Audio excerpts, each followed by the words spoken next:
ओम भूर्भुवः स्वः तत्सवितुर्वरेण्यं भर्गो देवस्य धीमहि धियो यो नः प्रचोदयात्। येन देवान् वियन्ति न नोय विद्वसेन्मिथः तत कृणो ब्रह्मवो गृहे संज्ञानं पुरुषेभ्यः। વિદ્વાન લોકો કદી લડતા ઝઘડતા નથી કે ઈર્ષ્યા કરતા નથી. મનુષ્યના વિચારો શ્રેષ્ઠ બને એટલા માટે સત્સાહિત્યના સ્વાધ્યાયની જરૂરિયાત છે. સંસારમાં અનેક જાતની વિચારધારાવાળા મનુષ્યો રહે છે. પરિસ્થિતિઓની મૂલવણી કરવાની તથા તેમાંથી નિષ્કર્ષ કાઢી તેના પર આચરણ કરવાની દરેકની રીત જુદી જુદી હોય છે. એ જરૂરી નથી કે દરેક માણસોનો આપણા વિચારો સાથે મેળ ખાય અને તે પ્રમાણે આચરણ પણ કરે. વિચારોના સંઘર્ષમાંથી જ ઈર્ષ્યા અને દ્વેષની ભાવના જન્મ લે છે. આલોચના પ્રતિઆલોચનાનો ક્રમ ચાલે છે. કળવાશ વધે છે અને ઉત્થાનના માર્ગમાં તકલીફો ઊભી થાય છે. મિથ્યા જ્ઞાન, મિથ્યા અભિમાન, મિથ્યા ભાષણ અને જૂઠાણા પ્રત્યેના દુરાગ્રહના ફળ સ્વરૂપે લોકો એકબીજાની નિંદા કરે છે. નિંદા કરવાથી આત્મા મલિન થાય છે અને વારંવાર બીજાઓની ખરાબ ટેવોના વખાણ કર્યા કરવાથી પોતાનામાં પણ એક ખરાબ ટેવ આવી જાય છે. આધ્યાત્મિક વિદ્વાન માણસોએ પોતાના ભૌતિક જીવનને સુખમય બનાવવા માટે દ્વેષભાવનો ત્યાગ કરી દેવો જોઈએ. જ્યાં દ્વેષ હોય છે ત્યાં ઈર્ષ્યા, મદ અને શત્રુતા હોય છે. શત્રુઓથી સંદેહ અને ભય ઉત્પન્ન થાય છે. પોતાને નિર્ભય રાખવા માટે જરૂરી છે કે પહેલાં પોતાના હૃદયને દ્વેષની ભાવનાથી મુક્ત કરીએ.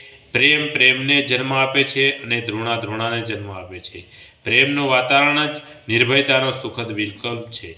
સમાજમાં નિર્ભયતા, સુવ્યવસ્થા અને સુખ શાંતિ માટે એવા માણસોનો તિરસ્કાર કરવો જોઈએ જેઓ સદા ઈર્ષ્યા તથા દ્વેષમાં ફસાયેલા રહે છે અને સર્વત્ર કલેશનું વાતાવરણ પેદા કરે છે. આવા માણસો પોતાની સ્વાર્થપરાયણતાની ભાવનાને કારણે નિરંતર બીજાઓનું શોષણ કરતા રહે છે. તેમને વિવાદ અને કલેશમાં ફસાવી રાખે છે અને નીચા દેખાડવાના પ્રયાસો કરતા રહે છે. સત્સાહિત્યના સ્વાધ્યાયમાં જ એવી શક્તિ છે કે તે મનુષ્યના વિચારોને એક સર્વ ઉપયોગી માર્ગ પર ચાલવાની પ્રેરણા આપી શકે.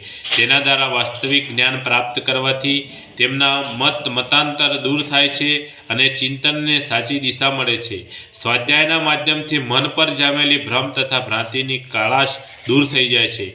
બૌદ્ધિક ભૂખ શાંત થઈ જાય છે અને માનસિક શ્રેષ્ઠતાનો વિકાસ થાય છે. તેનાથી સમાજમાં ઉદારતા અને સહકારની ભાવનાનો વિકાસ થાય છે અને સંદેહ તથા ભયના સ્થાને પ્રેમ તથા વિશ્વાસના મૂળિયા ઉડા ઉતરે છે. ભાઈચારામાં વૃદ્ધિ થાય છે. સ્વાધ્યાય કલ્પવૃક્ષ સમાન છે. તેની છાયામાં બેસવાથી મનગમતા ફળોની પ્રાપ્તિ થાય છે.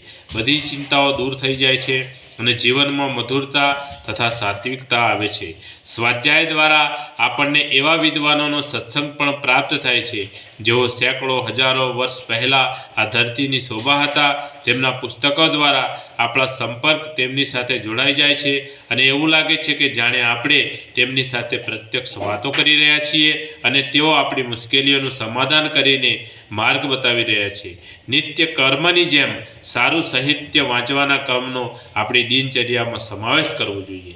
બોલીએ સદગુરુ ભગવાનનો જય. આજ કા આનંદનો જય. આદ્ય શક્તિમાં ગાયત્રી માતનો જય. પોતપોતાના માત પિતાનો જય. કુળદેવી માતનો જય. ઓમ ગમ ગણપતે નમઃ. પાર્વતી પતય હર હર મહાદેવ હર.